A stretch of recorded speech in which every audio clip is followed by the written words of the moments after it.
आबनाए हरमज बंद, खलीज में भारतीय जहाज फंस गए, हजारों मल्लाह गैर यकीनी सूरत हाल का शिकार। ईरान पर अमेरिका और इसराइल के मुश्तरका हमलों के बाद आलमी तेल तरसील के अहम गुजरगाह आबनाए हरमज को बंद कर दिया गया है, जिसके बायस सैकड़ों जहाज समंदर में ही रुक गए।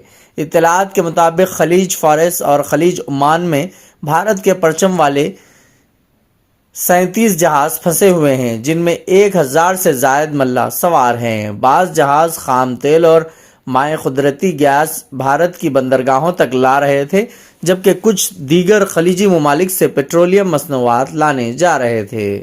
हुकाम ने बताया कि मौजूदा सूरत हाल पर वजारत जहाज रानी करीबी नज़र रखे हुए है और मुताल्लिक़ा कंपनियों से मुसलसिल राब्ते में है, ताकि मल्लाहों और जहाज़ों की हिफाजत यकीनी बनाया जा सके।